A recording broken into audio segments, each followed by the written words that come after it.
सभी को सीताराम। आशा करती हूँ आप अपने घरों में सभी स्वस्थ होंगे, मस्त होंगे।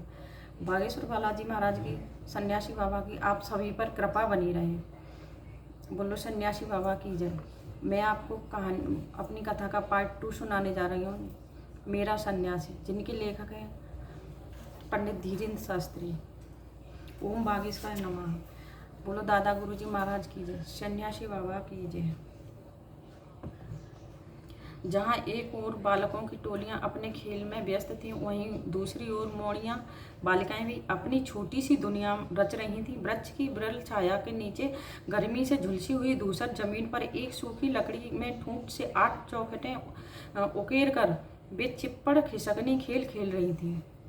उसी परिसर के दूसरे छोर पर कुछ सहेलियां रस्सी कूदने के खेल में उत्तल्लीन थीं।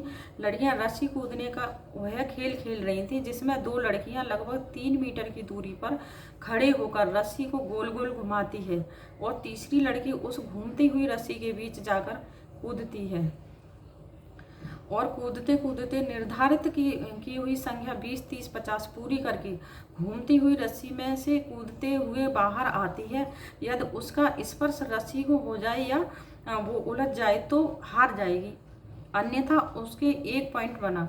फिर दूसरी लड़की की बारी आती है। उत्साह के अतिरिक्त मैं जब रस्सी की गति तीव्र होने लगी तो बुंदेली-खंडी बोली के मिठास के साथ एक सखी का स्वर गूंजा, अरे री गुइया का कर रही है, इतनी जोर से घुमाए और तनक हल्के घुमा ले, हल्के हल्के चला रही।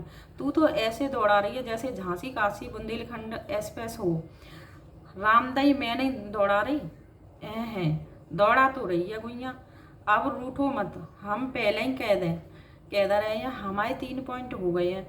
3 का भाई 2 भाई है, तुम ही रोमांच कर रही हो, मैं नहीं। तभी तीसरी सहेली ने झगड़ा होने से संभाल लिया, हाओ मरे मत, तुम्हारे 3 पॉइंट गिनेंगे। बहरंट गर्मी जब असहनीय होने लगी तो कुछ बालकों का धैर्य जवाब दे गया। उनमें से 4 बालक गर्मी से व्याकुल होकर शीतलता की खोज में बागेश्वर धाम मंदिर की तलहटी में स्थित तालाब की ओर दौड़ पड़े। उस समय जब सुख सुविधाओं के साधन सीमित थे, तब ये धूल भरे खेल और जल क्रीड़ाएं भी मनोरंजन के साधन थे। वे चारों बालक उस तालाब में नहाते थे, डूब डूब कर छुआ पत्ती का खेल खेल रहे थे कि तभी साधु वेश में तो 3 अपहरणकर्ता वहां आए और उन्होंने लालच देकर बच्चों को बुलाया, आओ बच्चों, लड्डू प्रसाद दें, भोग दें, आओ ले लो।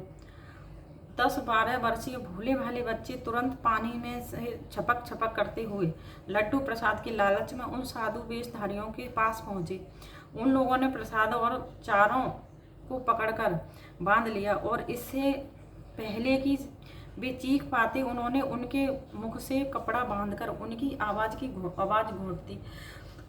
घोंट दिया और निर्दय पूर्वक उन्होंने अपने हाथ लाई झोलियों में भरकर ले जाने लगे। भय से उन बच्चों के प्राण कांप उठे, वे अंदर ही फड़फड़ाने लगे, लेकिन स्वर बाहर